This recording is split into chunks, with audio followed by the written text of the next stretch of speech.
Bonsoir. Le sujet d'aujourd'hui, la sexualité sans reproduction à la reproduction sans sexualité, mérite quand même un tout petit détour historique, parce que disons que j'ai compris le titre comme une invitation à une réflexion sur la modernité et le siècle qui vient de s'achever ou celui qui s'ouvre, mais c'est peut-être pas inutile de se replonger un court instant dans notre histoire ou même dans notre préhistoire pour se souvenir que la reproduction des individus d'une espèce, qui est évidemment une condition fondamentale à la survie de cette espèce, plonge ses racines au plus loin de l'histoire de l'humanité et que cette histoire est évidemment intimement liée à celle de la sexualité. On peut penser que dans l'espèce humaine, comme d'ailleurs pour les autres espèces à reproduction sexuée, la survie n'a été due dans la nuit des temps qu'à la pulsion sexuelle, puisqu'on peut imaginer que dans la lointaine préhistoire, le lien entre sexe et reproduction n'était probablement pas, en tout cas pas immédiatement, établi. Cependant, si on considère que un certain nombre d'actes symboliques que l'on trouve dans les sociétés même très primitives, je pense aux rites de passage de l'enfance à l'âge adulte, les rites du mariage, peuvent être compris comme des signes qui démontrent une perception très précoce dans l'histoire de l'humanité d'un lien entre activité coïtale, entre sexualité et grossesse. Et vous savez qu'on trouve dans les représentations très anciennes des signes qui montrent que le lien sexe-reproduction est une préoccupation qui est très présente même dans la préhistoire. On peut penser aux statuettes de la fertilité, bien sûr. On peut penser aux recettes que l'on trouve dans les textes de l'Antiquité, mais ça c'est évidemment plus récent, on passe à l'histoire. Les textes de l'Antiquité sur la contraception, sur l'avortement, les recettes que l'on trouve dans des très vieux textes indiquent que se reproduire ou ne pas se reproduire a toujours été au centre des préoccupations individuelles et collectives de l'homme, homme dans le sens Homo sapiens. Élément vital pour la survie de la tribu, les enfants étaient au centre des préoccupations collectives, désirés comme assurance de l'avenir du clan, mais aussi au centre des préoccupations individuelles comme assurance vieillesse, mais aussi comme une lourde charge en termes d'élevage, spécialement dans les situations de pauvreté, voire de disette qui ont caractérisé longtemps notre espèce. Si on pense aux règles de filiation dans la transmission du nom, mais aussi du patrimoine, on peut comprendre que dès l'Antiquité, les enfants et donc la reproduction sont un enjeu en termes sociaux, tant au plan privé, alliance des familles, regroupement des terres, héritage, etc., qu'au plan public, alliance des princes, alliance des royaumes qui jalonnent l'histoire de l'humanité. L'importance de ces règles est à mettre en rapport avec le développement des normes sociales sur la fidélité conjugale, surtout des femmes, il faut bien le dire, et sur l'inégalité des sexes, et peut expliquer l'intérêt de tout temps pour un sujet aussi très brûlant de nos jours, à savoir les recettes censées permettre le choix du sexe de l'enfant et donc favoriser l'engendrement d'un descendant mâle. Il nous semble donc que l'intérêt pour la sexualité et la reproduction n'est en rien moderne et original dans le monde industriel du XIXe et du XXe siècle, mais plutôt que ces époques marquent avec la découverte scientifique des mécanismes de la reproduction et sa maîtrise progressive, l'accès à un pouvoir qui ouvre la porte à une nouvelle dimension de liberté et de responsabilité de l'homme et surtout de la femme. En outre, il faut bien reconnaître que la fin du XXe siècle se caractérise par la victoire progressive de la société marchande qui exploitera la révolution sexuelle des années 60 pour rentabiliser commercialement la pulsion sexuelle Et on peut considérer aujourd'hui qu'on voit poindre un phénomène similaire avec la procréation assistée, commercialisée par exemple les techniques d'insémination artificielle que l'on peut maintenant commander sur la toile, les dons d'ovocytes de sociétés cotées en bourse aux États-Unis, où vous pouvez vous offrir un sperme de prix Nobel ou un ovocyte euh,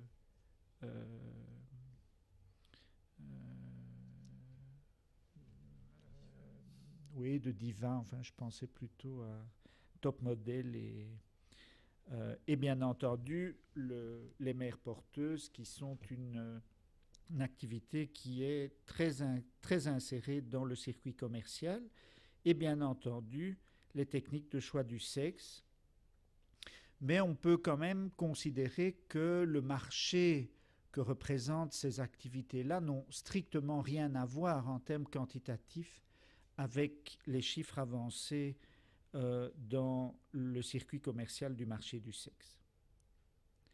Cette observation, et on pourra peut-être y revenir dans la discussion, pose la question du statut social des techniques qui ont été développées dans une certaine idéologie de monopole du secteur de la santé et peut-être que nous sommes en train de vivre à travers l'évolution de ces techniques un phénomène prémonitoire de ce qui attend l'ensemble du secteur de la santé en Europe si on suit l'évolution très caractéristique du secteur d'Amérique du Nord. Et donc je pense que ces questions de sexualité et de reproduction sont non seulement intégrées aux techniques modernes dont on va parler, mais aussi intégrées à une très longue histoire de préoccupations majeures de l'humanité et très intégrées au fonctionnement de la société elle-même et de ses relations commerciales telles qu'elles peuvent être construites dans le monde, dans ce 21e siècle qui s'ouvre. Alors, la sexualité sans reproduction, elle fait pour moi, en tout cas c'est comme ça que je l'ai compris, immédiatement référence évidemment à la contraception, à la maîtrise de la reproduction. Et vous savez, je l'ai évoqué déjà dans mon introduction, qu'on trouve des recettes contraceptives et des recettes contraceptives probablement relativement efficaces déjà dans l'Antiquité. L'avortement est une pratique très ancienne. Si le serment d'Hippocrate rappelle au médecin qu'il ne peut pas donner de substances abortives à ses patientes, c'est qu'évidemment, ça se faisait déjà. Et donc, nous n'avons évidemment rien inventé. On peut cependant considérer que la limitation des naissances a été relativement peu pratiquée dans l'histoire de l'humanité jusqu'à une période relativement récente parce que la régulation de la taille des familles se faisait naturellement au prix d'une mortalité infantile extrêmement élevée, que l'équilibre entre naissance et décès des enfants se faisait de par la mortalité infantile élevée essentiellement et l'allaitement maternel qui, étant très strict à l'époque, jouait un rôle dans l'espacement des naissances et équilibrait naissance et décès jusqu'à l'explosion démographique de la transition du 19e, 18e, 19e siècle sur lequel on va revenir. Il faut rappeler que cette mortalité infantile élevée était parachevée par un infanticide relativement important, confère l'exposition des enfants dans la Rome antique, puisque si le père n'acceptait pas le nouveau-né que sa femme lui présentait, cet enfant était exposé, cette exposition se traduisant bien entendu rapidement par son décès s'il ne passait pas une femme désireuse d'accueillir cet enfant et d'en prendre soin. Alors, la contraception a évidemment été pratiquée par des groupes ciblés de population à toutes les époques, les ceintures de chasteté des seigneurs du Moyen-Âge, ou plutôt de leurs épouses, destinées à limiter par l'abstinence le nombre de descendants mâles et donc à éviter le morcellement des terres, est un exemple tout à fait caractéristique, sinon bateau, de l'utilisation de la contraception dans les temps reculés. Les choses changent avec la Renaissance, les anatomistes, le débat sur la reproduction, la génération spontanée, les préformationnistes, les ovinculistes vont agiter le XVIe, le XVIIe et le XVIIIe siècle, et lentement il va s'accumuler un savoir qui permettra la compréhension cellulaire de la fécondation au XIXe, décrit in fine par Hertig sur l'œuf d'oursin, et puis celle du cycle ovarien et de la période féconde, mais dont il faut savoir que jusqu'à l'aube du XXe siècle, on pense que cette période féconde est dans la période qui entoure les règles, par analogie avec la plupart des observations que l'on pouvait faire chez les animaux domestiques. Et que ce n'est qu'au début du XXe que la démonstration ou la compréhension du fait que la période ovulatoire est au milieu du cycle sera acquise. Et donc toute la transition démographique s'est faite essentiellement au cours du XIXe siècle sur des méthodes extrêmement basiques, l'abstinence, le coït interrompu, le préservatif, proposé dès le XVIe siècle par l'anatomiste Fallope comme protection contre les maladies sexuellement transmissibles et pas du tout comme méthode contraceptive. Et vous vous rappelez la célèbre phrase de Madame de Sévigné sur le condom, disant que le condom était une armure contre le plaisir et une toile d'araignée contre le danger. Mais bien sûr, les préservatifs de cette époque n'étaient pas faits en caoutchouc comme ceux qui apparaîtront à la fin du XIXe. L'allaitement maternel, j'en ai parlé, un rôle important dans l'espacement des naissances, et bien sûr au XIXe, massivement un recours à l'interruption de grossesse et à l'infanticide, souvent déguisé à travers l'abandon des enfants, qui a atteint au XIXe siècle des chiffres phénoménaux en Europe occidentale pendant l'explosion démographique. On parle de plusieurs centaines de milliers d'enfants qu'on retrouvait sur les marches des églises ou sur les célèbres carousels des hôpitaux où les mères pouvaient déposer anonymement leurs enfants dans les hospices de charité. Ces enfants se retrouvaient dans des orphelinats surpeuplés, à l'hygiène et à la nutrition déficiente, et on estime que grosso modo 80 à 90% d'entre eux décédaient très rapidement, et donc on peut considérer que c'est une forme d'infanticide déguisé. Et c'est au début du XXe, lorsque l'essentiel de la transition démographique est déjà effectué, qu'on voit apparaître des pionnières parmi les suffragettes et le mouvement de libération des femmes qui ouvrent les premières consultations de planning familial aux États-Unis d'abord, Margaret Singer, Brooklyn, 1916, puis à Londres, Marie Stopes, 1921. Ce sont encore les mêmes, Margaret Singer et une riche suffragette américaine, Catherine McCormick, qui vont convaincre Pincus et subventionner ses recherches sur la pilule contraceptive en 1950, qui conduit en 1956 à la première grande étude clinique à Porto Rico et en 1960 à l'enregistrement aux États-Unis par la Food and Drug Administration de la première préparation contraceptive par voie orale.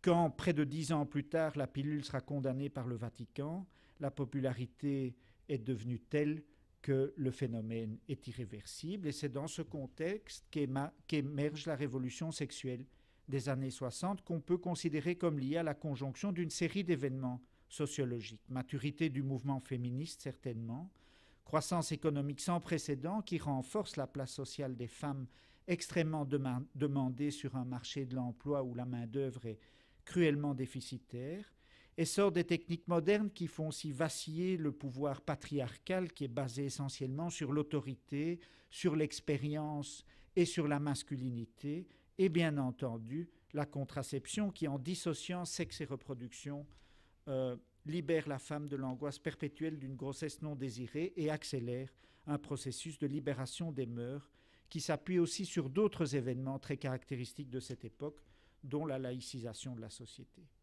Les Golden Sixties sont donc marqués par un événement bien présent dans la première partie de mon titre, à savoir la sexualité sans reproduction ou la recherche du plaisir.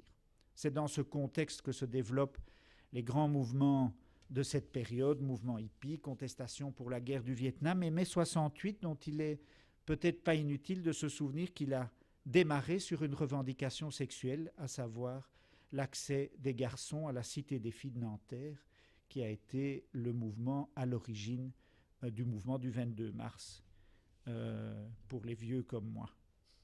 Le slogan « Avortement, les femmes décident » symbolise cette prise de contrôle des femmes sur leur corps. Cependant, et je pense que c'est un mouvement qui aujourd'hui a pris une place importante, mais qui était initié seulement dans ces périodes, un courant que j'appellerais un courant vert, qui critique les techniques contraceptives, particulièrement la pilule, comme non naturelle, et qui est soutenu en ça par quelques accidents dramatiques de la technologie, de la chimie, de la médecine. On pense au diéthylstilbestrol, médicament qui a produit des anomalies génitales chez les jeunes filles, qui avait été donné pour prévenir les fausses couches, et bien sûr la thalidomide, dont je pense que tout le monde se souvient, qui conduisait donc à la naissance d'enfants avec des bras manquants liés à un médicament absorbé pendant la grossesse. Ce mouvement vert, qui est un mouvement d'essence matriarcale, hein, la terre, mère nourricière, mais aussi mère intouchable, inviolable, s'éveille sur un pouvoir vacillant du patriarcat qui s'est concrétisé depuis. Le père aujourd'hui est plutôt un pédophile en puissance qu'un patriarche à respecter. Et ce mouvement va connaître un essor considérable à la fin du XXe siècle, au point que les mouvements verts vont accéder dans la plupart des pays européens d'une manière ou d'une autre aux organes du pouvoir. Donc, ce mouvement est relativement peu impliqué dans le débat sur sexualité sans reproduction. Il va l'être beaucoup plus dans le débat qu'on va analyser rapidement maintenant, à savoir celui sur reproduction sans sexualité. Il faut noter, et c'est peut-être pas agréable pour ceux qui ont participé à cette époque, que la libération des mœurs a certainement aussi été accélérée et stabilisée, que ça nous plaise ou non, par la récupération commerciale du sexe, devenu, comme je l'ai dit tantôt, un secteur d'activité économique pesant des centaines de millions d'euros dans les pays développés. Alors l'assistance médicale à la procréation, l'autre volet du titre qui m'a été attribué, à savoir la procréation sans sexualité, se développe historiquement beaucoup plus tard, parallèlement à l'acquisition des connaissances en fertilité et donc à la Renaissance. C'est essentiellement à la fin du XVIIIe, première insémination artificielle avec sperme de conjoint par John Hunter, à la fin du XVIIIe, et au XIXe que les techniques d'insémination artificielle sont décrites dans la littérature et d'ailleurs particulièrement utilisées dans les situations de problèmes sexuels. Elle est condamnée par la morale, elle est même condamnée par un tribunal français à la fin, au milieu du XIXe, et puis en 1897 par le Saint-Office. Elle passe dans la clandestinité dans les pays latins, alors qu'aux États-Unis, William Pancoast à Philadelphie réalise en 1884 la première insémination artificielle avec sperme de donneur publiée, ça ne veut pas dire que c'est la première qui a été faite, pour une stérilité masculine, et ça se passe dans un auditoire de la faculté de médecine avec le sperme du best-looking member of the class. Discrètement, l'insémination artificielle se développe au cours de la première moitié du XXe et sort de la clandestinité après la Deuxième Guerre mondiale, essentiellement avec la découverte de la capacité de congeler le sperme et l'apparition des premières banques à la fin des années 40. Mais c'est la naissance de Louise Brown en 1978 en Angleterre qui annonce l'entrée des procréations assistées dans le champ social. Or, en termes scientifiques, c'est amusant de se rappeler que la naissance de Louise marque plutôt la fin d'une aventure scientifique, puisque l'accumulation des connaissances a commencé grosso modo 100 ans avant, avec les premières expériences en 1878 de fécondation in vitro chez la lapine. Très vite, la technologie se répand et se diversifie, introduction de la stimulation de l'ovulation et donc initiation de la question éthique des embryons surnuméraires en 1980, naissance du premier bébé après congélation et décongélation d'embryons en 82, premier enfant par don d'ovule 84, diagnostic préimplantatoire 89, première naissance après ICSI 1991. La perception sociale des PMA est caractérisée par un mouvement de balancier où l'enthousiasme et le sentiment de toute puissance scientifique alternent avec une vague de critiques du mouvement féministe d'une part, l'instrumentalisation des femmes, de l'Église, qui rappelle dans une série de textes pontificaux successifs l'interdit de la fécondation artificielle et la sacralité de l'embryon, et des patients déçus par une technique qu'ils considèrent pas suffisamment efficace. Dans les années 90, 90, comme on dit chez vous, le débat se dépassionnalise et la technique trouve tout doucement sa place dans l'arsenal thérapeutique du traitement de la stérilité. C'est évidemment le prototype de la médecine technologique, haute technicité, procédures standardisées qui misent sur une facette pratiquement industrielle pour démontrer leur supériorité sur l'artisanat, sont autant de réalités qui symbolisent parfaitement le deuxième volet du titre qui m'a été attribué, la reproduction sans sexualité. Elle est aussi extraordinairement rapidement investie par les patients et les patientes pour rencontrer la très puissante pulsion reproductive dans des situations non conventionnelles. On peut penser au recours à l'insémination artificielle avec donneur par les couples homosexuels, qui a pris une dimension considérable à la fin du XXe siècle et en ce début du XXIe siècle. L'extraordinaire rapidité d'appropriation de techniques très complexes comme le don d'ovocytes par des minorités culturelles. Je suis toujours extrêmement frappé d'avoir des couples qui débarquent d'Afrique équatoriale avec la receveuse, la donneuse et la bénédiction de la matriarche du clan qui a réuni la famille et qui a désigné qui serait la donneuse. Je vous rappelle aussi le livre toujours excellent de Bret Escher, Le destin de Monique, dans lequel l'actrice essaye d'expliquer à sa bonne portugaise qu'elle voudrait bien qu'elle soit mère porteuse, et sa bonne portugaise la coupe en disant « Ah oui, madame mère porteuse, je connais très bien, ma cousine a fait ça au Brésil ». Et alors elle s'asseye et elle discute sur les conditions financières du contrat qui montrent qu'il y a une appropriation extraordinairement rapide de ces techniques. Pensez aux techniques de choix du sexe en Asie pour avoir des garçons avec des déséquilibres de population mesurables dans toute une série de régions d'Asie du Sud et du Sud-Est, à l'épouvantail du clonage reproducteur utilisé magnifiquement par la secte des Raéliens pour avoir un accès gratuit à tous les médias du monde et faire leur prosélytisme. On doit, me semble-t-il, voir cet investissement dans sexualité et reproduction comme un système et non pas comme une linéarité.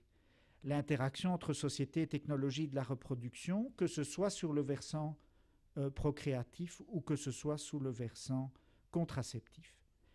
Il y a donc un vrai moteur puissant social de ces recherches, un investissement humain colossal dans l'accumulation des connaissances et le développement de ces techniques qui s'explique par l'importance du désir d'enfant ou du désir de son contrôle. En retour, la disponibilité de ces techniques incite à leur utilisation, particulièrement dans une société qui valorise la satisfaction immédiate des désirs. C'est le côté infantile de la société de consommation, de la société marchande, et la rapidité dans une société où tout doit aller vite, et donc aussi le contrôle de la reproduction. Désir d'enfant massif qui mériterait une réflexion fondamentale, mais c'est peut-être plutôt pour le psychanalyste que pour le gynécologue. Si le désir de sexe en reproduction peut paraître naturel à tout un chacun qui a goûté au plaisir de la chair, on peut se poser la question de savoir pourquoi nous sommes tous tellement omnubilés par nous reproduire. Pulsion d'une force impressionnante qui a probablement de tout temps garanti la survie de l'espèce et dans laquelle se trouve le principal moteur qui nous conduit à utiliser notre corps pour nous reproduire sans trop se soucier de savoir si c'est avec ou sans sexualité. À moins, on peut évidemment changer de perspective, que ce soit notre corps lui-même qui nous utilise, nous, pour se reproduire. Je vous remercie. Merci.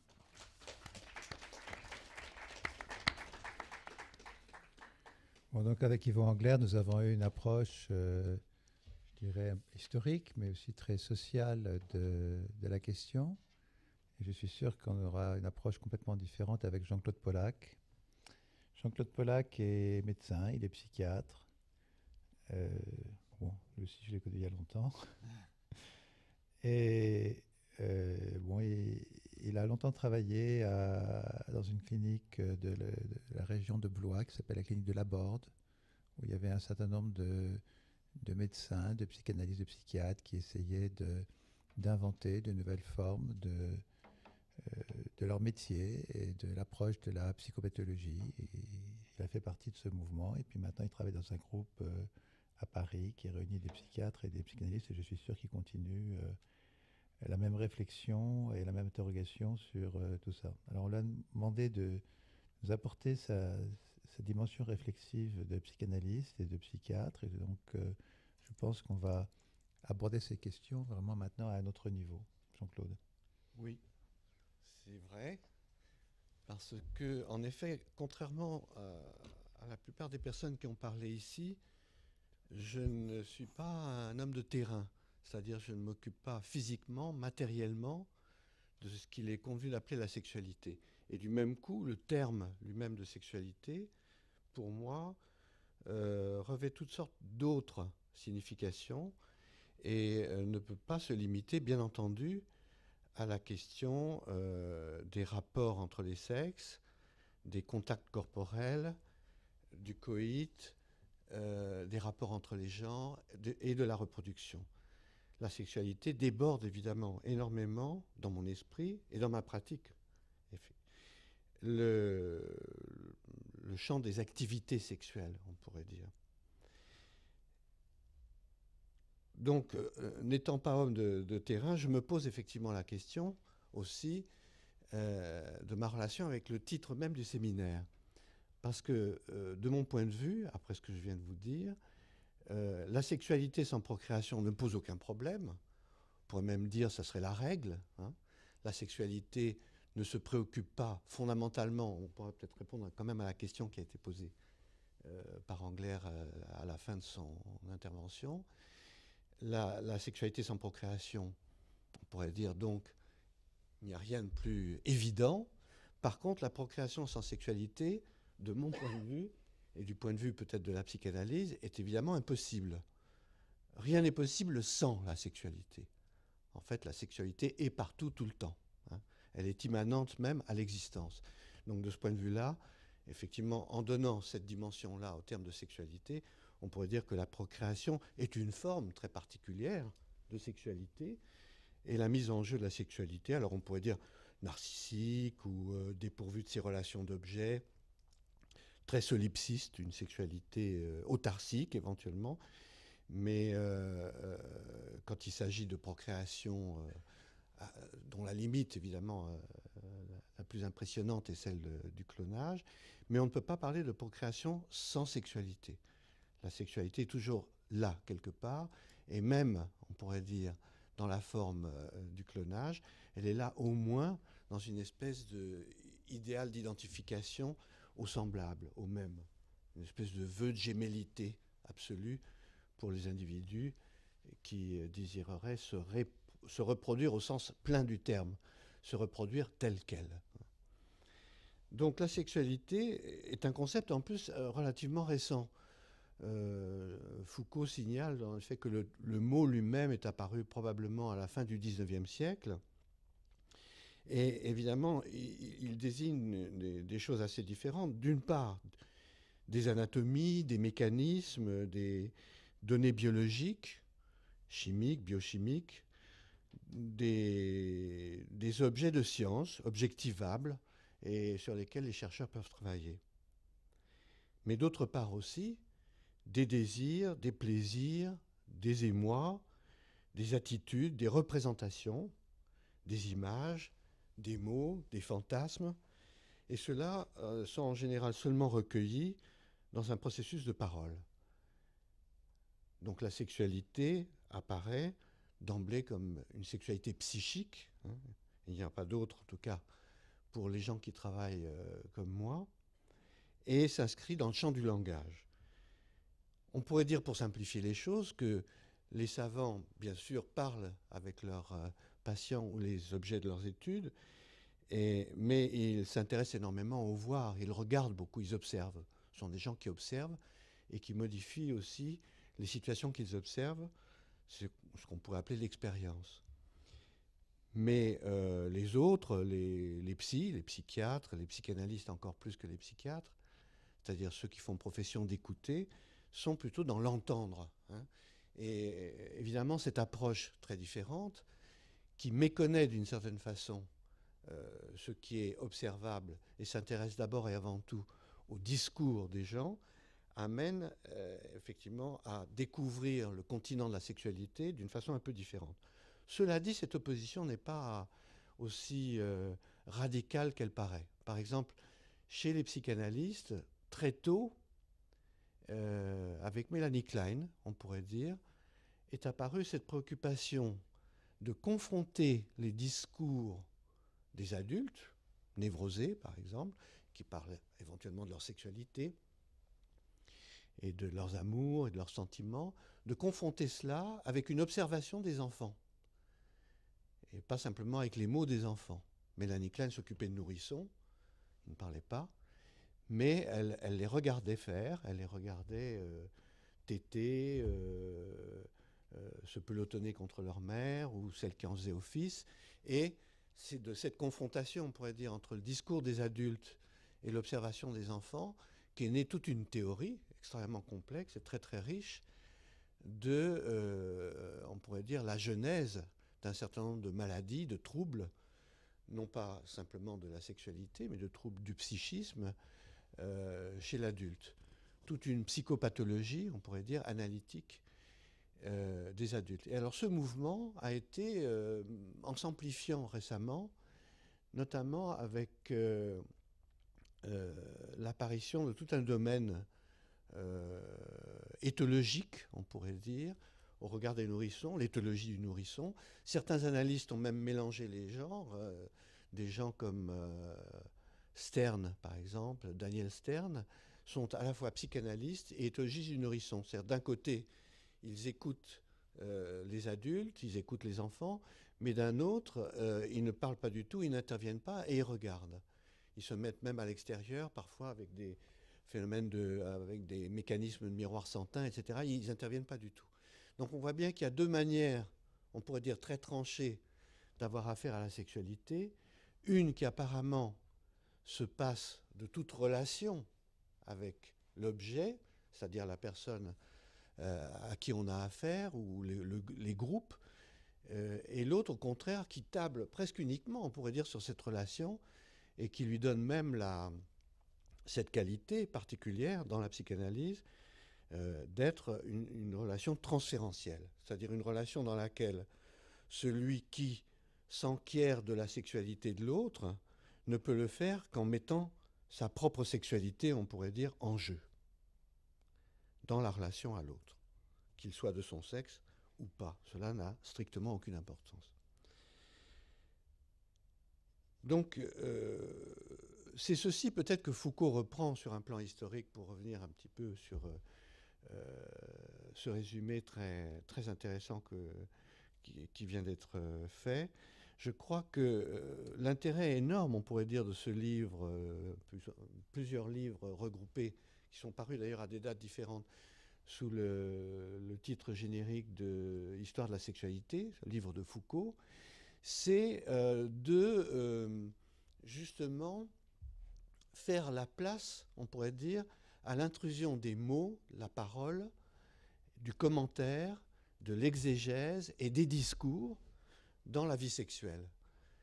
Il ne le fait pas comme analyste, lui, justement, puisque l'analyse, lui, est plutôt étrangère, familière, certes, parce qu'il est un philosophe et un historien de très grand talent, mais en même temps, il décrit, notamment dans ce livre-là, l'intervention, la pragmatique analytique, comme étant quelque chose d'extrêmement, finalement, pernicieux, et qui appartiendrait plutôt à une action organisée, étatique, sociétale en tout cas, de régulation, de normalisation, d'intervention et de direction de la sexualité au profit d'un ordre social. Et il fait donc, on peut résumer son point de vue qui me semble très intéressant, ces grands axes thématiques, en disant ceci. Depuis longtemps déjà, depuis très longtemps, on fait parler le sexe. Il prend comme exemple évidemment la confession, dans ce qu'il appelle l'activité pastorale. L'Église, très tôt, a eu cette idée que c'était une chose dont il fallait parler, dont il fallait faire l'aveu. Il fallait se confesser, il fallait dire. Et parfois, certains, Foucault décrit les choses de façon d'ailleurs très amusante. On voit des prêtres qui posent des questions, mais d'une précision absolument extraordinaire sur la façon dont on s'est masturbé, ou on a fait l'amour, sur la façon aussi dont on a imaginé de le faire, même si on ne l'a pas fait, etc. Mais, dit Foucault, on aurait tort de croire que l'essentiel de l'intervention de l'État en faisant parler les choses, ça serait de les réprimer, de les interdire, de les condamner, etc. Ceci n'apparaît pas forcément. Il n'y a pas un lien entre le fait de faire parler les gens sur la sexualité et la nécessité de les en rendre coupables de cette sexualité, ni de mettre en place tout un système de lois plus ou moins répressives ou d'habitudes, tout simplement, d'usages qui vont limiter cette activité. L'État, les sociétés ne sont pas, par rapport à ça, essentiellement répressives. Mais par contre, elles sont discursives, on pourrait dire. C'est-à-dire que ce qui est vraiment très important, c'est qu'on en parle. Et qu'on en parle aussi bien dans la confession, dans l'aveu parfois, quand il s'agit par exemple de problèmes judiciaires, d'expertise, etc. Comment faire dire à quelqu'un qui est accusé d'avoir violé, quelles sont ses véritables tendances, ses habitudes, etc. Donc faire parler tout ça. Et surtout, avec la psychanalyse, dit Foucault, supplanter littéralement la vie sexuelle en tant que vie privée par une exégèse infinie autour de la sexualité qui devient à ce moment-là un objet d'abord et avant tout de commentaire, on pourrait dire, d'explicitation. Et là, le but inavoué, on pourrait dire, de l'État, des pouvoirs, disons, pour parler comme Foucault, des pouvoirs qu'on ne peut pas identifier strictement à l'État en tant que constitution centrale du pouvoir, mais le but donc des pouvoirs, c'est que tout cela soit nommé, tout cela puisse être discuté, et donc d'une certaine manière orienté, encouragé éventuellement. Et Yvon Angler a eu tout à fait raison de dire que l'économique ne fait qu'encourager, on pourrait dire, les gloses, les modifications, les expériences autour de la sexualité, mais cela s'accompagne parallèlement de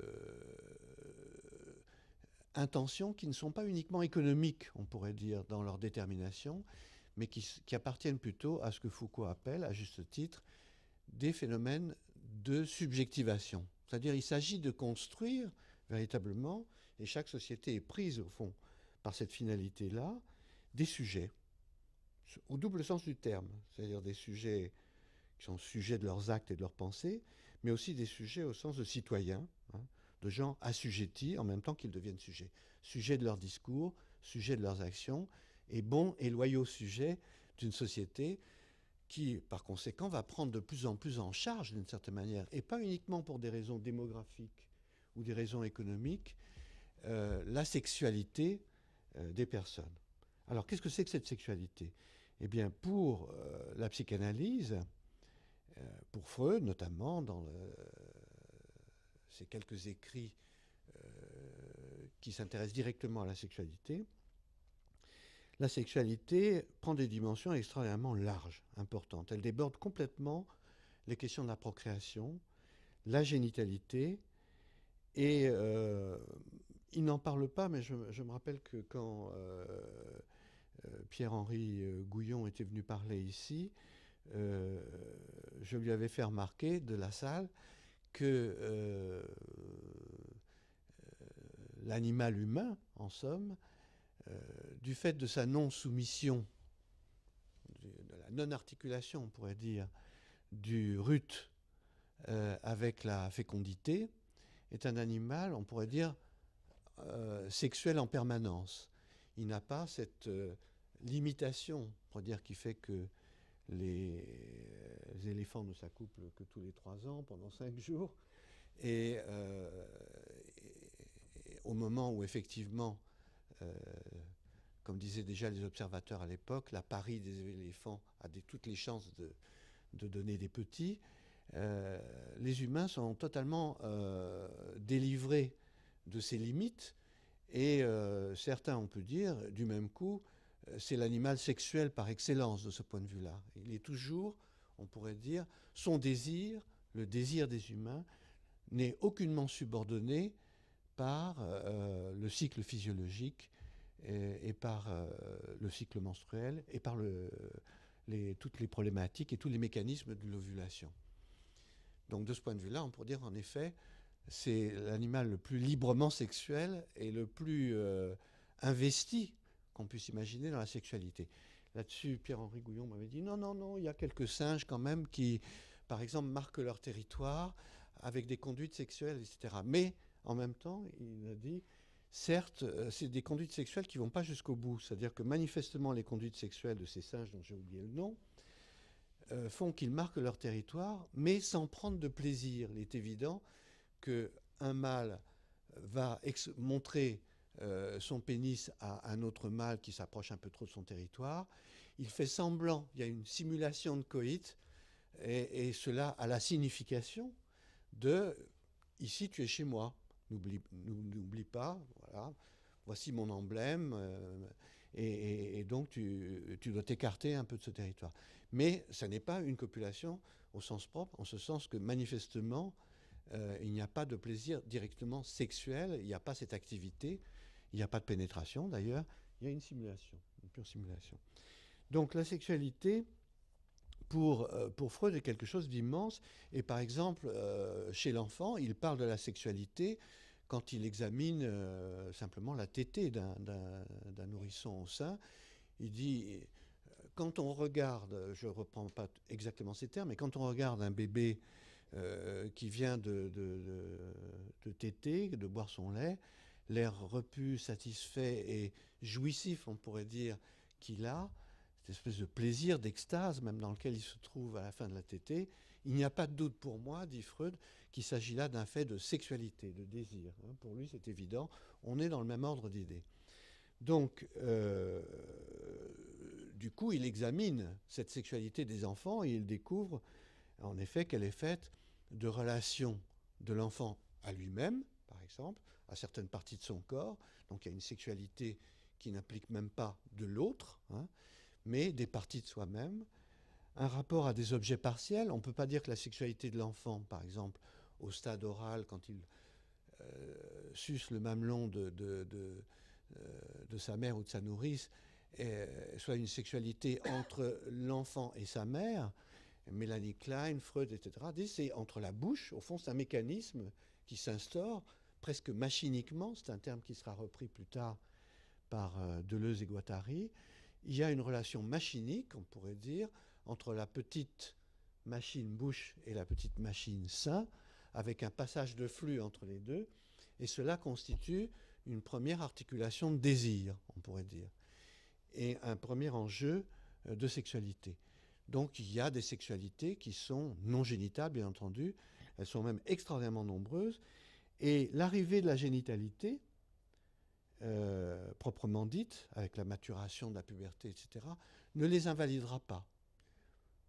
Presque tous les individus, sous toutes sortes de formes, et ça vous connaissez bien ces références-là, pour le stade oral, effectivement, les analystes interprètent le chewing-gum, la cigarette et même la gastronomie, on pourrait dire d'une certaine manière, comme une prolongation, une sublimation, une déformation de la sexualité orale de chacun d'entre nous. Freud s'intéresse beaucoup aux perversions. Et il s'y intéresse déjà, lui, pour mettre en question cette notion. À la fois, il la reconnaît comme telle, et d'une certaine manière, il prouve, par l'ensemble de ses discours, qu'aucun sujet humain n'est exempt de ces perversions, au moins dans une partie de sa vie. Nous sommes tous oraux ou anaux à un certain moment. De même, d'ailleurs, que Mélanie Klein dira plus tard, elle va encore un peu plus loin, puisqu'elle dit « nous sommes tous psychotiques à un certain moment de notre existence ». Par exemple, dans la phase dépressive paranoïde du nourrisson. Donc il y a cette idée qu'il y a chez l'enfant tout un programme, en fait, déjà là, immanent, de perversions de perversions en tout cas d'écart par rapport à une sexualité génitale, ou de choses qui sont prégénitales, comme on dit, éventuellement, mais qui sont constitutives, on pourrait dire, de l'humain, et qui vont certainement rester, de façon plus ou moins importante selon les individus, et qui ne seront jamais totalement anéantis. Donc de même qu'il a dit à un moment donné, Freud, que la névrose lui apparaît au fond comme une pathologie normale, disons une normopathie, de même il commence à s'en prendre aux perversions comme entité véritablement pathologique, sauf la seule restriction qu'il fait lui, c'est quand le scénario de l'activité sexuelle des individus est limité à une seule possibilité, et que cette possibilité est d'une exigence absolue. Alors là, il dit en effet, il y a un problème. Quand elle est si restrictive de la liberté sexuelle, on peut dire qu'en effet, il y a quelque chose de pathologique, il y a quelque chose qui ne s'est pas ouvert à une sexualité plus large. Il insiste beaucoup, et ça c'est une notion qui me semble tout à fait fondamentale, sur la bisexualité psychique de tous les individus.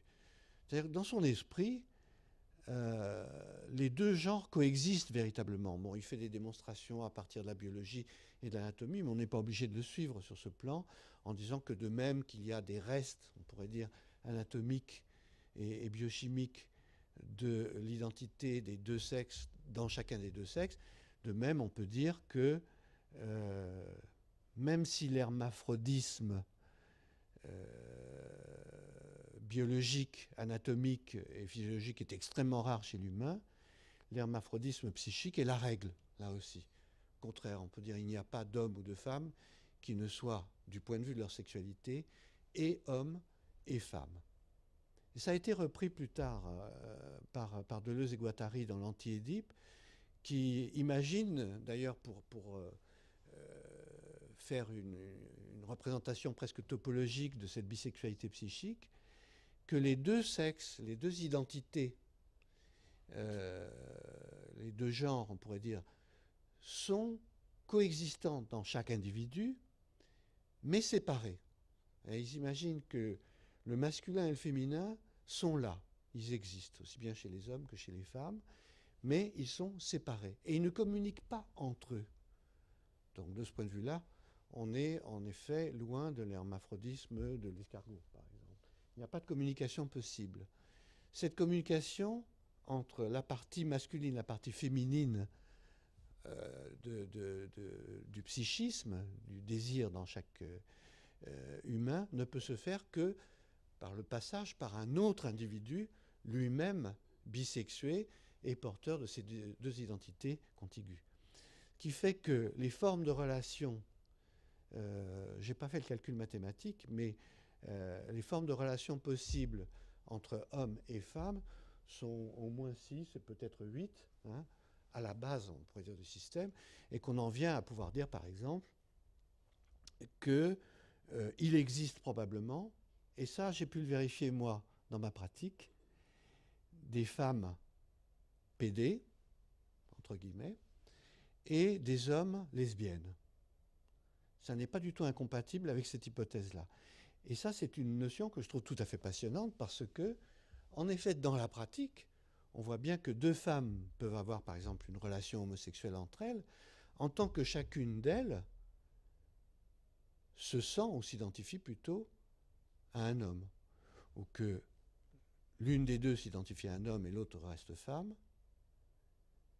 et elles peuvent avoir aussi une relation homosexuelle en restant femmes toutes les deux. De même qu'on a fait longtemps cette erreur de croire, ça se disait beaucoup, que les homosexuels masculins étaient des invertis, au sens où ils voudraient être femmes. Et on sait très bien, il y a une littérature énorme là-dessus, et je crois qu'il suffit pour nous-mêmes, si nous avons des amis homosexuels, de voir qu'il existe des gens qui sont homosexuels chez les hommes et qui revendiquent totalement leur virilité, au contraire. Sont des homosexuels hard, hein, et tout à fait machos, et qui n'ont nul besoin de passer par l'identité féminine pour entrer en relation avec eux et pour former un couple. Tout cela, avant Freud, avait été, à mon avis, très très bien décrit. C'est pour ça que je l'ai mis dans la bibliographie que vous verrez ici, notamment par Proust. Effectivement, dans Sodome et Gomorrhe. Alors ça, je vous demande pour le plaisir de la lecture, bien entendu, mais aussi pour une connaissance, je trouve, très fine et très analytique de la sexualité, et notamment de l'homosexualité, de vous reporter à Sodome et Gomorrhe, où il y a des choses absolument splendides. Alors la procréation maintenant, je saute un peu parce que je crois que j'ai dépassé mon temps. La procréation, et notamment dans ces développements actuels, technoscientifiques, tend à s'autonomiser d'une certaine manière, à se rendre de plus en plus indépendante des possibilités liées à l'activité sexuelle et au coït. Et elle permet, au fond, d'une certaine manière, de pousser encore plus un renversement que je trouve très intéressant, cette fois-ci par rapport à la psychanalyse elle-même. Freud disait le besoin, le désir du moins, le désir inconscient s'étaye sur le besoin. L'enfant tète sa mère parce qu'il a besoin de se nourrir, et le plaisir qu'il prend va petit à petit mettre en place du désir, un certain rapport à l'autre, avec des plaisirs, etc. Donc le désir s'étaye sur le besoin. La position anti-édipienne de Deleuze et Guattari a été de dire le contraire. C'est-à-dire que le grand moteur, finalement, c'est le désir. Et que c'est le besoin qui s'étaye sur le désir. Et que donc le désir, du même coup, ne se constitue jamais à partir de quelque chose qui manquerait, à partir d'une perte, mais que le désir est, de façon absolument immanente, une production permanente de ses propres objets. De ce point de vue-là, alors effectivement, le terme de pulsion reproductrice, ça vaudrait le coup d'en parler. Est-ce qu'on peut parler véritablement d'une pulsion reproductrice ? Quand vous disiez tout à l'heure, il y a quand même ce désir que nous avons de nous reproduire. Alors ça mériterait, je pense, une véritable discussion. Je pense que ce désir existe. Est-ce que c'est une pulsion au sens, disons, en tout cas, psychanalytique du terme? Je ne le pense pas. Je pense que c'est une construction, c'est un agencement de désir très particulier, et ça peut devenir véritablement un désir extrêmement puissant, mais ça n'a pas ce caractère pulsionnel, à la limite, on pourrait dire, du somatique et du psychique que décrivait Freud. Donc cette pulsion reproductrice, je garde quand même le terme, elle peut fonctionner soit au service du couple,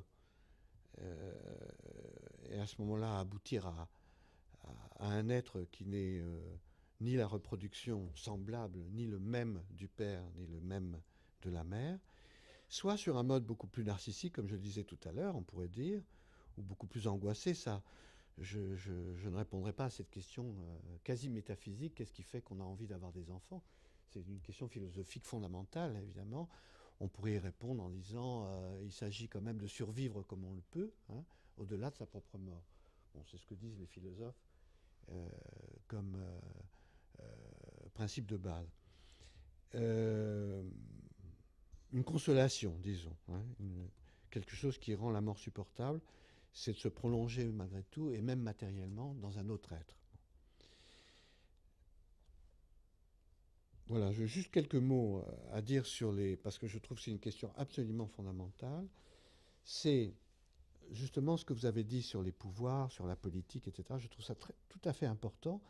J'ai l'impression que les technosciences, d'une part, et l'approche psychanalytique, d'autre part, sont elles-mêmes, je dirais, surdéterminées d'une certaine façon par la question fondamentale des pouvoirs.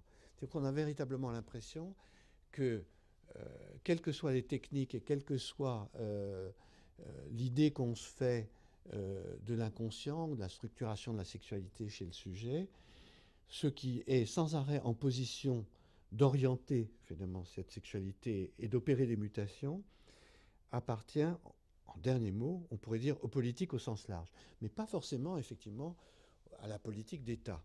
D'où cette idée que je trouve très très féconde et qui est au fond à l'articulation de nos préoccupations, qui est l'idée d'une micro-politique du sujet, un peu annoncée par Foucault, mais reprise aussi chez Lyotard et tout à fait développée chez Deleuze et Guattari. Guattari était psychanalyste, Deleuze était philosophe, et ils ont introduit cette idée d'une micro-politique du désir, à savoir d'une préoccupation qui devient de plus en plus, au fond, la préoccupation des gens qui gouvernent, qui ne sont pas forcément des dominateurs, mais qui ont des gens à organiser les sociétés et à les orienter. Les comportements corporels, le rapport à la mort, le rapport à la maladie, le rapport au plaisir, les usages des plaisirs, sont devenus des choses absolument essentielles pour la gouvernabilité, on pourrait dire, des sociétés. Et donc, elles deviennent partie inhérente du travail que font les institutions, les agencements économiques, institutionnels, les familles, les mutations familiales, etc. Il faut les comprendre aussi comme une tentative de dominer, on pourrait dire, contrôler et de orienter sans arrêt cette sexualité dont nous parlions.